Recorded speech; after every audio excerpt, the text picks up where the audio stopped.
is KC Sports Network, proudly presented by Emprise Bank. 5 things to watch here on KC Sports Network. Thank you all so much for listening. This is the KC Laboratory guys here to get you things kicked off for 5 things you're going to hear from a variety of different shows here on KC Sports Network, getting you ready for Chiefs Bills at Arrowhead. First thing to watch, we kick things off, and we're talking about the run game a little bit here today because, you know, big news out of Arrowhead is Isaiah Pacheco missing this week's practice. Sounds like we probably won't see him. If Isaiah Pacheco doesn't go, that is a big loss considering he's probably been the second best offensive skill player for this team this year, Maddie.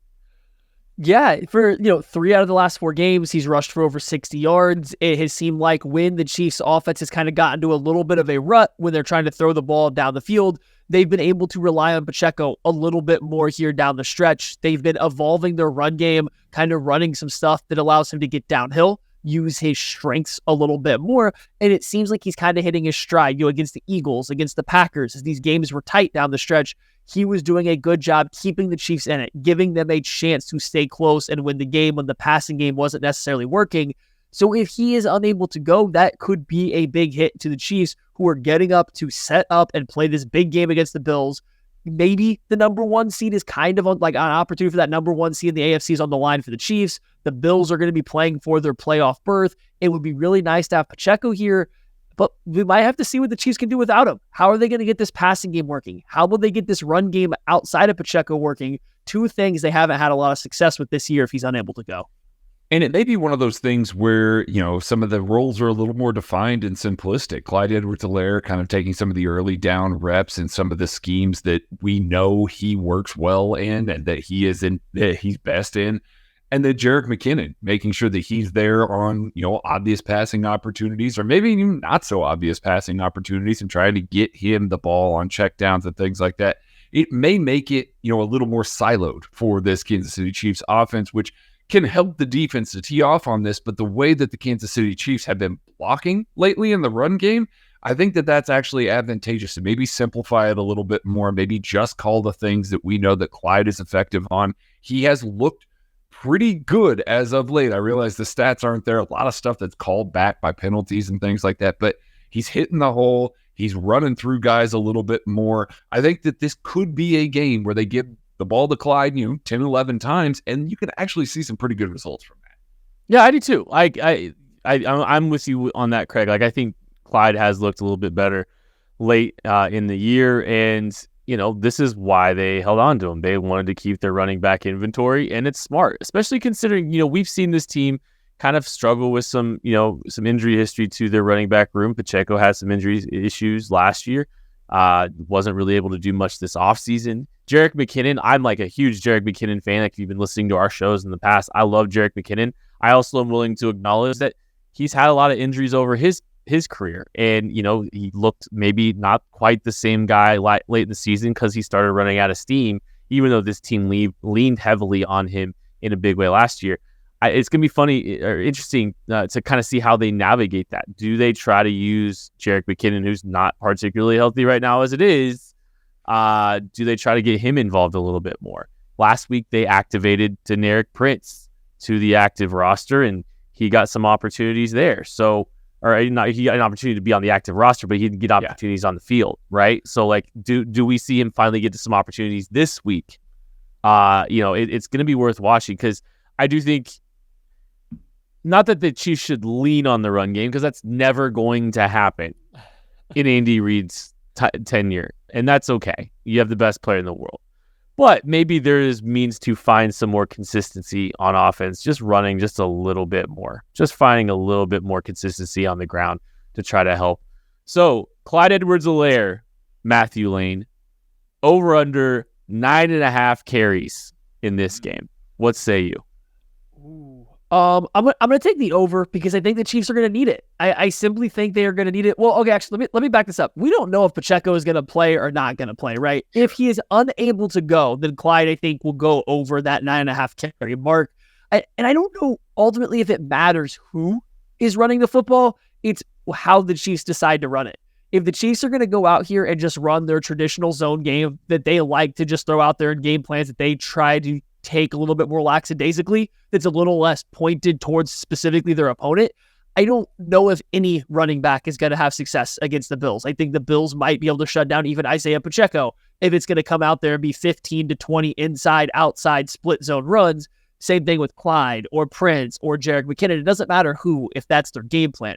Now, if the Chiefs dial back into what they were doing against the Packers, against the Eagles, where they're mixing in the zone looks, they're mixing in the gap looks, they're running power, they're coming at you instead of just working laterally over and over again, I think even Clyde or Pacheco or McKinnon or Prince, I think all these guys can find success because that's where this Chiefs offensive line has been really good. In fact, I think Clyde running, if they're going to run all of this different wide variety, might be more consistent than Pacheco because he's going to get you what's there. He's going to get you what's blocked up. No, there won't be the big chunk plays, but he will get you what is blocked up every single time. And to Craig's point, he's added some weight this year, and that's helped him fall forward. That's helped him go through a little bit of contact here, and it makes his runs just look that much more impactful. So I'm more curious of not who the runner is, just how the Chiefs decide to use their run game to attack. But I mean, I do think the starting running back is going to get double-digit carries just to give Mahomes a break from trying to throw so many screen passes. Yeah, I mean, Clyde Edwards-Helaire last year against the Bills had 9 carries and led the team. You know, granted, they only ran the ball 18 times, but 9 carries. This Chiefs offense is going to be way more run-focused than they were last year. Last year's team, they felt a lot more comfortable throwing the ball up to MBS, throwing the ball up a little bit more to Juju Smith-Schuster, Travis Kelce. Like, it was a lot more focused on, hey, we can spread the ball around to all these guys. We feel very comfortable dropping back. As we've seen throughout the course of the year here, there's been an increased focus on the run game. There's been an increased focus on, hey, it's fine for us to play 4 yards in a cloud of dust a little more regularly than we would with Patrick Mahomes as, the quarterback. I don't think that that's going to change just because they got a backup guy in there. Clyde Edwards-Helaire is healthy. He's ready. He looks good, by comparison from some of the other years that we've seen Clyde go out there and be very banged up. He looks a lot more comfortable, a lot healthier. So I do think that he hits that over. I'm going to say 11 to 13 carries for him. And I think that that's enough. Like, I really think that that's good enough with a proper balance. Obviously situationally it's going to matter, but given everything, close game and all of that, I think you can get away with running Clyde 13 times and still have a very efficient offense.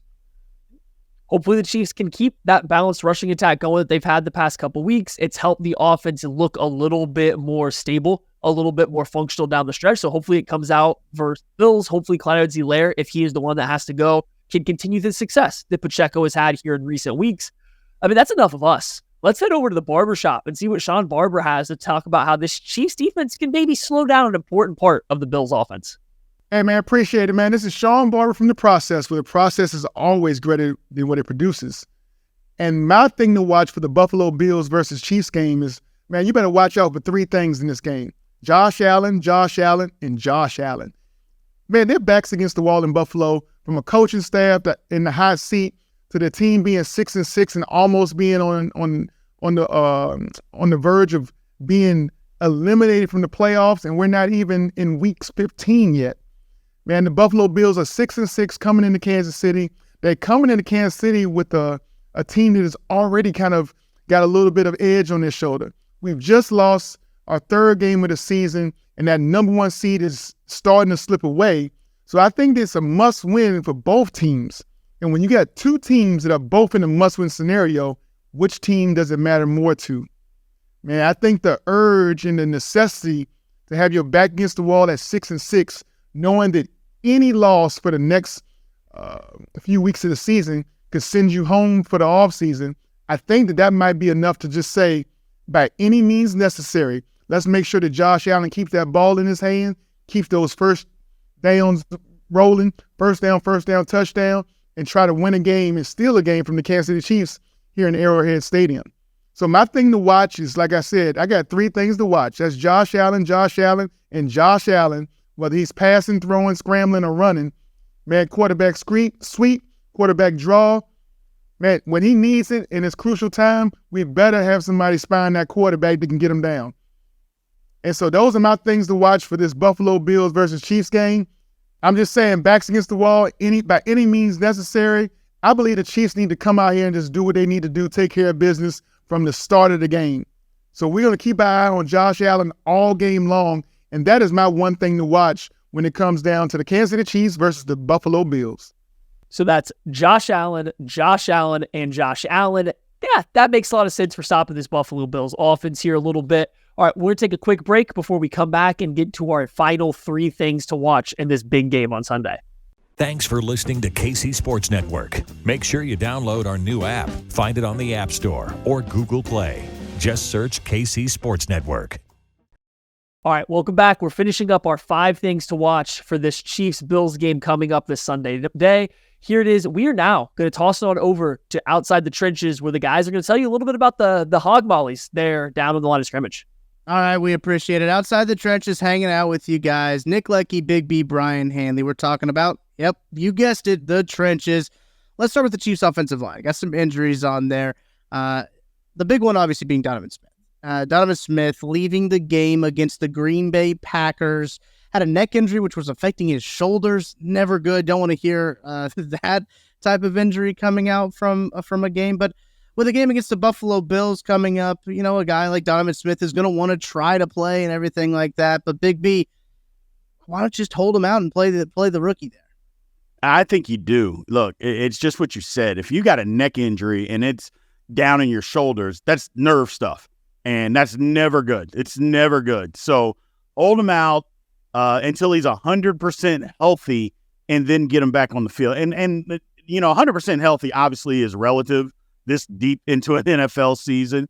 So, but at the same time, I think it's to everybody's benefit that just give him some rest, let him get more healthy, because like I said, if it's affecting your shoulders, the way that you're being able to move your arms and stuff as an offensive lineman, that's pretty important. I think they just got to hold him out. Yeah, because you can definitely play through most injuries, but neck and back stuff is extremely difficult to play through. And if you're that left tackle, you want to be pristine, you want to be tip-top, especially if you're protecting Mahomes, so we get the ball to Travis Kelce. Going to protect that a lot. And I like Wanya Morris, too, because, you know, he spent some time before he's at Oklahoma with Trey Smith in Tennessee. Yeah. So, you know, there's that connection. He's an Oklahoma guy, just like Creed. So there's some camaraderie already there as a rookie. And I think, you know, playing next to Joe Thuney, he's having another great season. I think there's some ways that they're going to be able to help him out versus vaunted Buffalo Bills defensive line. And Matty mentioned this on the lab this week, where he talked about on Monday, where look, you're gonna have chip help already to Donovan Smith. It's not gonna hurt very much in your pass protection when it comes to Joe Thuney having to chip help over there, having other help on that side. Wanya Morris has looked really good in the run game. The run game's been pretty good for the Chiefs so far this season. If you look at the PFF grades, they're whack from the last game. They said that he was a better pass pro than that Wanya Morris was better in pass pro than he was run blocking. I think that those two are flipped. I think he was a much better run blocker. You saw the Chiefs come in and run behind him. I've got some confidence, truthfully, in Wanya Morris when it comes to that. But Nick, you did mention the Bills got themselves a D-line, man. Like, you talk about Gregory Rousseau, Jordan Phillips, and Oliver. Leonard Floyd. Like, they've got dudes on dudes, Von Miller, Linval Joseph. Like, they've got so many guys out there. I know that Von Miller's going through some like legal stuff. I think he's still going to play in terms of everything like that. Obviously, with a fluid situation, you don't know if he's going to be put on the commissioner's exempt list or anything like that. But you got to play it by ear with those things. But Big B, that defensive line for Buffalo is no joke. Absolutely. I mean, think about this. You know, Leonard Floyd, they don't even talk about it. I believe he's got 9.5 sacks. And just because the enormous amount of sacks that people have throughout the league this year, people with 14, 15, 16 sacks, 9.5 at this stage of the season is great. And nobody even talks about him. So, and when you team that up with Ed Oliver, I mean, they have got a defensive line that can get after the pad. I mean, they can just flat out do it. They can get after your quarterback. Yeah, they really can. And then we're missing AJ Epinesa out of Iowa too. He's coming off that edge, and he's doing a fantastic job in that whole rotation that they have. And if you're in that safety, if you're any of the Buffalo Bills back four, your job's easy because these guys are attacking quarterbacks so well. And they're coming off a bye week. So we got fresh legs McGee over here. And then guess what? We're not even talking about Von Miller. right?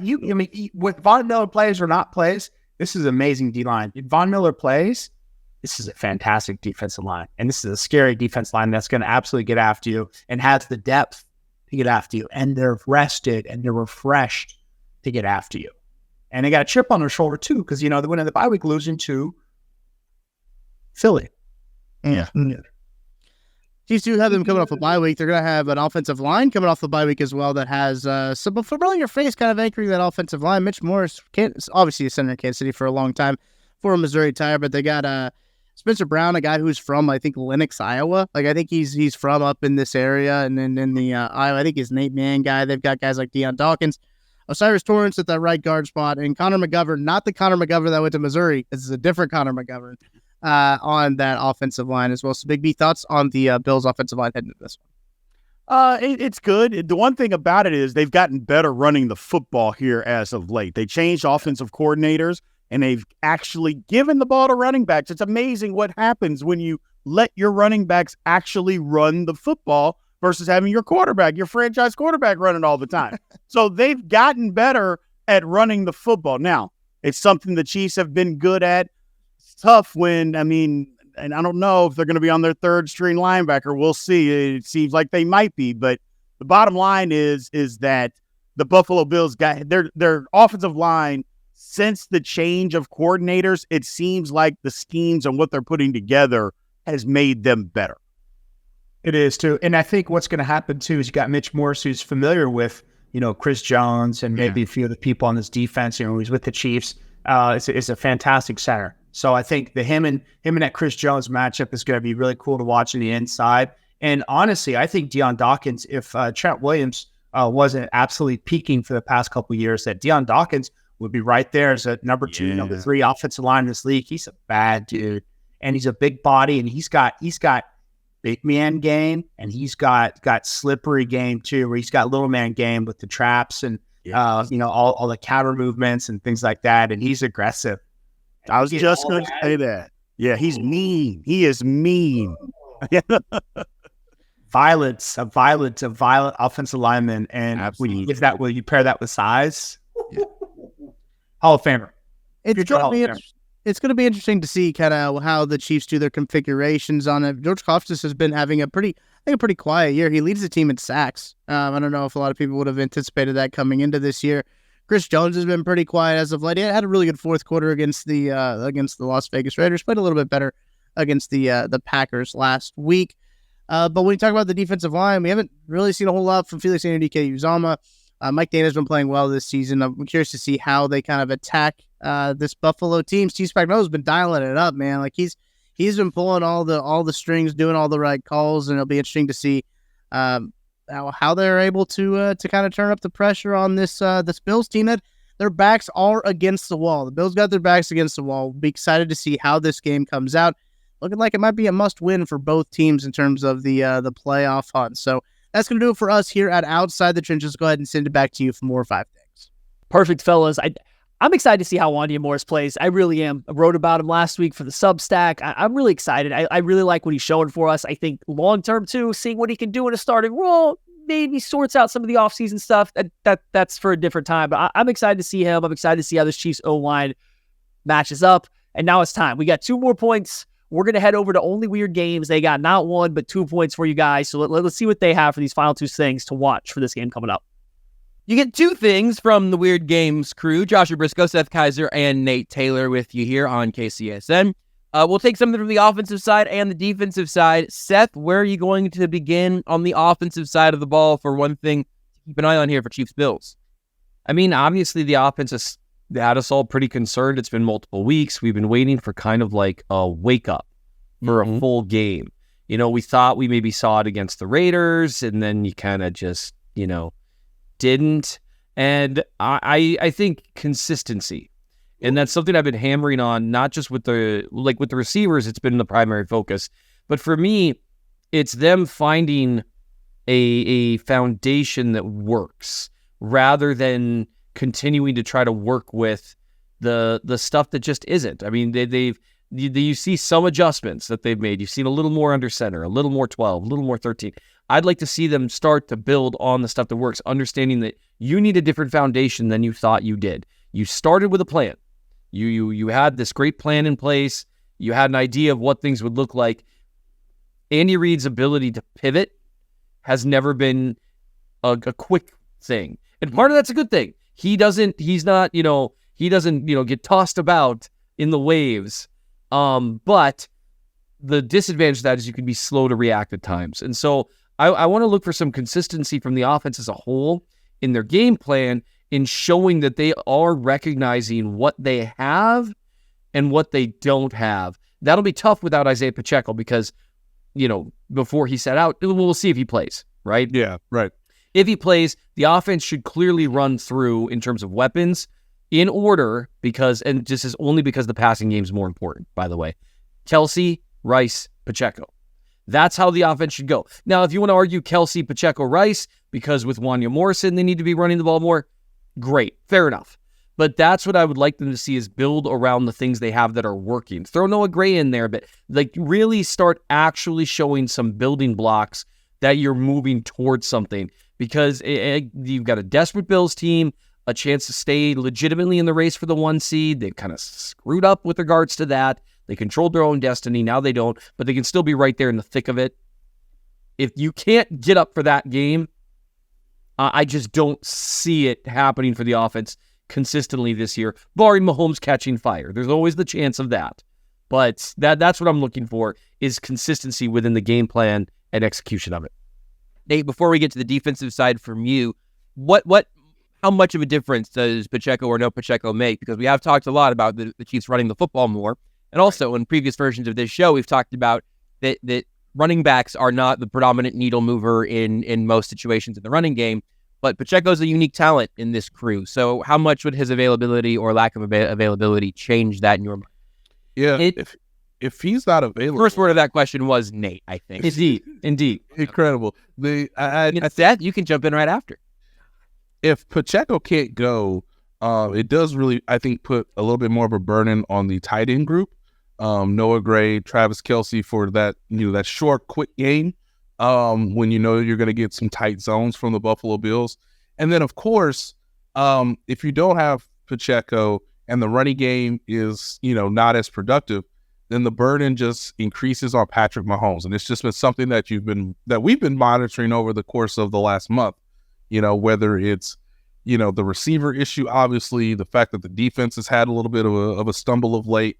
But Mahomes doesn't have to play perfect, but he can definitely feel the sense that he's got to carry the offense a little bit more than how you would ideally, put a game plan together or what you would ask from your quarterback. So this might be one of the rare circumstances where both Josh Allen and Patrick Mahomes feel the above average burden to carry each offense just because they know their defenses are perhaps a little bit struggling. I think obviously the Bills more than the Chiefs, but also that, in order to stay afloat, they can make mistakes. So without Pacheco, it puts a little bit more pressure on Mahomes.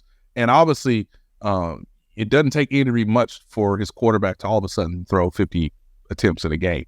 And with this type of offense, with this consistent receivers, that might not be the best formula for victory.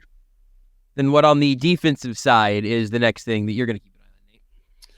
It's the return of Nick Bolton. A guy that has only played a handful of games this season because of, some injuries.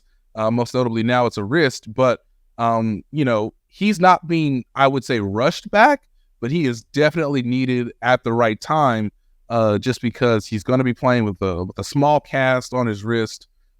He is obviously known for tackling, for getting guys lined up and not sort of getting beaten based on pre-snap adjustments. So how Nick Bolton plays might be a real turning point for this defense, right? Just because you're not going to have Drew Tranquil available for, his coverage needs, and someone that you can support to where you don't have to give Nick Bolton 100% of the snaps. Nick Bolton might have to play every snap just because he's that important right now with no Brad Cook as well. So, you think you know what you can expect from Chris Jones, George Karlaftis, maybe Charles Omenihu, but on that secondary line, I am interested as to, do the Bills attack Nick Bolton, in particular in coverage? That's been successful for them in the past. And then, of course, how does Bolton make a real imprint on the game so that the Chiefs don't have a true weakness in the middle of their defense? Seth, how does that change that group with Tranquil out but Bolton back? What did you see last week, and what are you expecting to see with Bolton theoretically back in the mix? Cochran was put in a really tough spot. I think he did okay in certain spots, but he struggled in certain spots as well. I think some of the lack of communication things. They actually did a pretty good job highlighting on the broadcast a couple times where guys weren't, they were kind of in advance. Well, and Cochran didn't know where to be on a certain play. He wasn't really looking at the gap, and that was a huge run too. That was an important play. Generally speaking, with Bolton, you don't get those types of issues. One thing they struggled with against the Packers that even early, they were always the ones taking hits, it felt like, which is one of those weird things. They looked a step slow. They didn't, they just seemed to lack a little bit of oomph. And as much as Bolton, I talk a little bit about, issues in coverage maybe and some of the change of direction stuff, but he's a guy who brings oomph to the line of scrimmage. He's a guy that's going to give you, when he arrives at the line of scrimmage and meets the running back there, he's going to set you up to win a couple of those first downs. And Nate talked about during Only Wayward Games that one thing that the defense struggled with against the Packers that set them up to fail was it wasn't often. They had a few, but it wasn't often the Packers were looking at 3rd and long or even 2nd and long. They were losing on first down. If you can win a couple of those first downs, it lets Spags cook a little bit more. It helps out guys like Karlaftis, Dana, and Omenihu in terms of the play action stuff. They'll still maybe utilize it, but they're not going to respect it nearly as much. So you can get to your pass rush plan a little bit quicker. So I think Bolton can help with that. It's certainly an upgrade over Cochran. And so, anytime, because really you always got to look in terms of, what's the alternative and what's being replaced. I don't think Bolton can replace what Tranquil's done, especially in coverage, but I think he can improve upon what Cochran was doing. And so that matters a great deal. It'll be interesting to see how he tackles with that cast. I got a feeling he'll be okay, but his grip strength is something that's, it's just going to have to be, focused on the actual wrap, which again, he generally doesn't struggle with. But one of his best qualities, maybe his best quality, is what a solid tackler he is. So that'll be at least worth keeping an eye on. There you go. If you want our actual predictions and more, you can check out Only Weird Games here on KC Sports Network. That's Seth Kaiser, Nate Taylor. I am Joshua Briscoe. It'd be really nice to have a Chiefs win to talk about, and especially with the Bills, I have to assume they're going to be some fireworks. Thanks, Josh. And there we have it. 5 things. 1, 2, 3, 4, 5 things to watch for this Chiefs-Bills game coming up on Sunday. It's a big one for both sides. But listen, there's a lot of other big stuff going on. That morning, Sunday morning, you got the 8:10 pregame show. Make sure you tune in, get yourself ready for that game. And hey, maybe you listen to that on your way to the stadium where you got to make sure you go by the Lot J tailgate. BJ Kissel is going to be there. He's going to be hanging out. They're going to have buffalo burgers. Tucker has been there. He has had it. He has told me how excellent it is. So I need you guys all to show up, have some. You guys can also tell me how fantastic it is. I would appreciate it. I mean, I'll be jealous, but I would greatly appreciate it.